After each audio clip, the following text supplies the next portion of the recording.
Hello student, इस video में हम डीएवी क्लास 8 साइंस का एनुअल एग्ज़ाम जो आपका 24 फरवरी 2025 को है उसका सॉल्यूशन करेंगे। इसकी मैं आपको आंसर की दूंगा। डियर स्टूडेंट, आपने वीडियो को कंप्लीट देखना है और कमेंट करके बताना है कि आपको वीडियो कैसा लगा। तो शुरू करते हैं। सबसे पहले हमारे पास सेक्शन ए, ये ऑप्शन टाइप क्वेश्चन है। तो फर्स्ट है, water is observe to emerge with equal speed from the holes which are at the same level on opposite side in a tin can.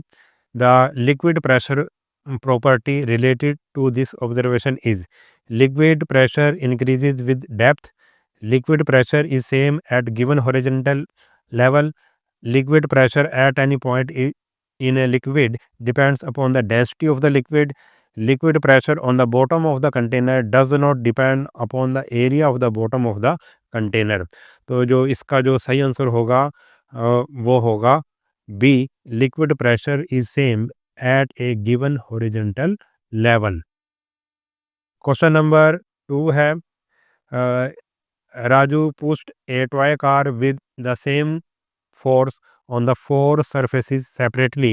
He noticed the distance traveled by the car on each surface before stopping. अब अलग अलग जो car थी, एक ने 120 centimetre का distance travel किया, एक ने 150, एक ने 100 और एक ने 180 centimetre. The surface on which the car experienced the greatest friction. कौन से सरफेस पे कार ने ग्रेटेस्ट फ्रिक्शन एक्सपीरियंस किया?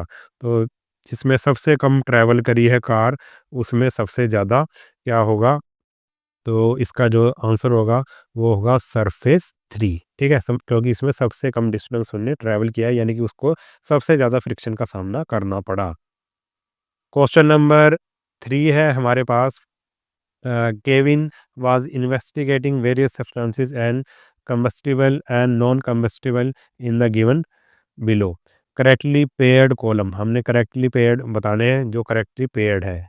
तो वुडन प्लैंक नॉन, ये तो है नहीं, ठीक है।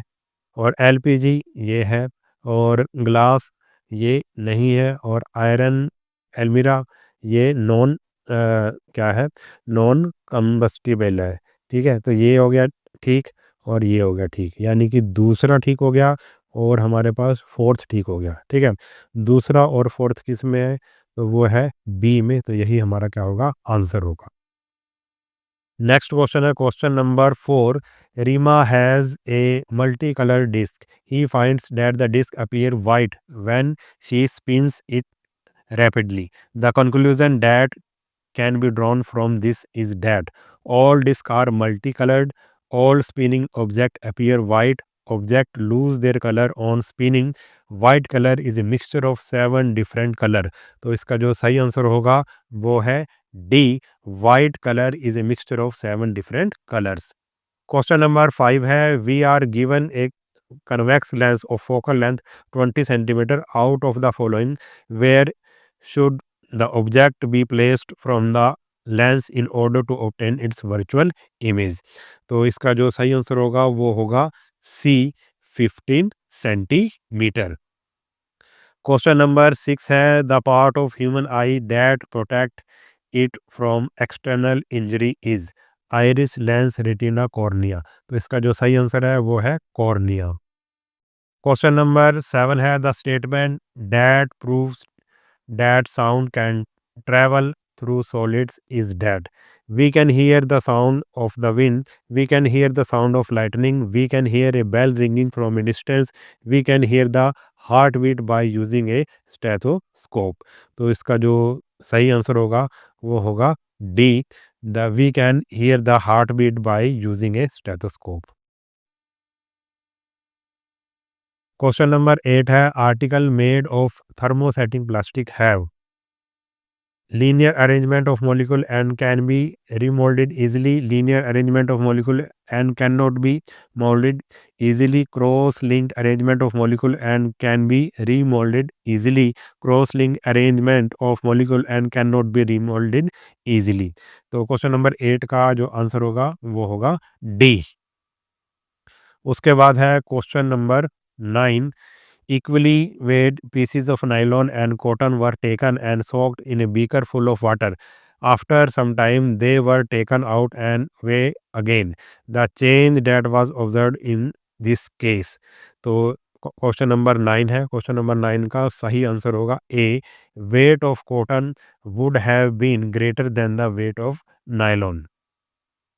क्वेश्चन नंबर 10 है, the example of exhibiting chemical effect of electric current is glowing of bulb, heating of water, ringing of phone, chromium plating on iron. तो इसका जो सही होगा आंसर होगा वो होगा D, chromium plating on iron. Question number 11 है, in aquatic animal where fertilisation occur in water are said to be. तो क्वेश्चन नंबर जो 11 है उसका जो सही आंसर होगा वो होगा B, oviparous with external fertilisation. ठीक। क्वेश्चन नंबर 12 है, in humans development of fertilised egg takes place in the. Question number 12, तो क्वेश्चन नंबर 12 का सही आंसर होगा डी, यूट्रस। क्वेश्चन नंबर 13 है, the gland that secretes thyroxine in the human body has no duct, is located on the skin, controls the function of all other glands, releases hormone that help in growth। तो इसका जो सही answer होगा वो होगा A, has no ducts. Question number 14 है, chromosome that female zygote receive from the mother and the father respectively are. तो इसका जो सही आंसर होगा वो होगा सी, मदर से एक्स क्रोमोसोम और फादर से भी एक्स क्रोमोसोम। क्वेश्चन नंबर 15 है, an infectious disease that spreads through water and is caused by bacteria. जो बैक्टीरिया से होता है, तो इनमें से कौन सा है, वो है बैक्टीरिया से होता है टाइफाइड। ठीक है, और ये वाटर से फैलता है।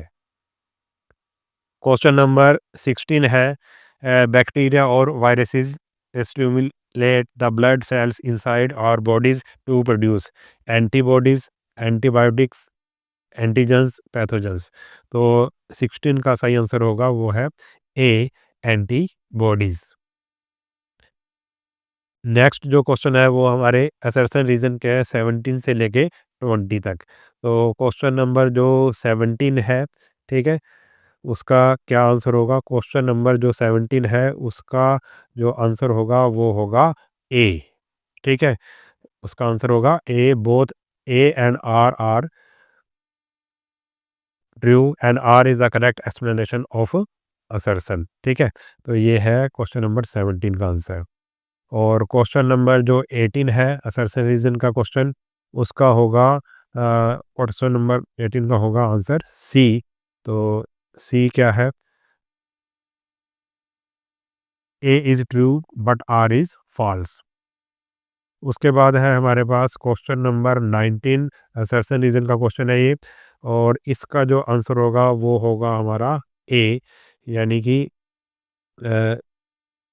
both A and R are true and R is the correct explanation of assertion। ठीक है, ये इसका ए होगा।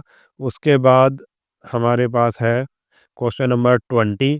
क्वेश्चन नंबर 20 का क्या होगा, असर्शन रीजन का क्वेश्चन है ये भी। क्वेश्चन नंबर 20 का होगा आंसर हमारा B.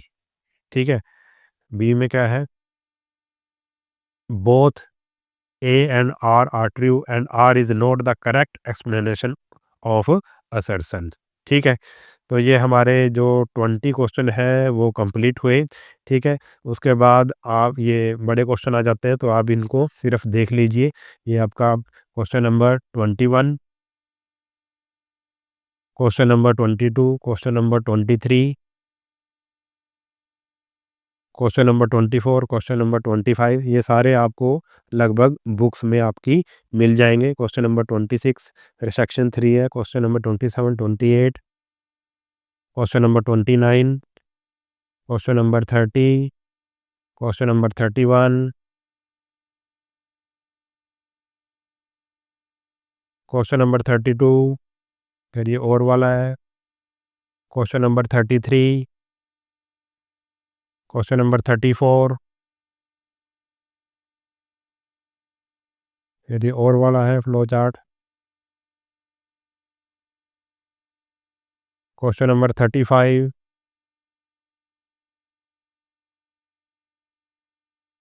Question number 36,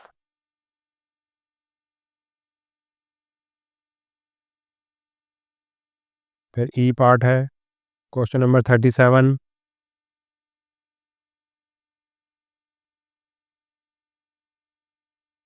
question number 38,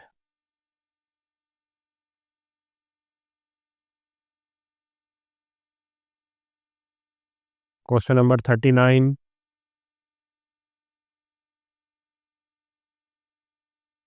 तो ये था आपका क्वेश्चन पेपर का सॉल्यूशन। डियर स्टूडेंट, आपको वीडियो अगर अच्छा लगा है तो चैनल को सब्सक्राइब कर लेना और वीडियो को अपने सभी दोस्तों के साथ शेयर ज़रूर कर देना। और अगर आप चाहते हो कि जो बाकी पेपर है वो भी मैं सॉल्व करूं, बड़े जो क्वेश्चन है, तो आप कमेंट ज़रूर कर देना। इस वीडियो में इतना ही, मिलते हैं अगले वीडियो में, तब तक के लिए नमस्कार।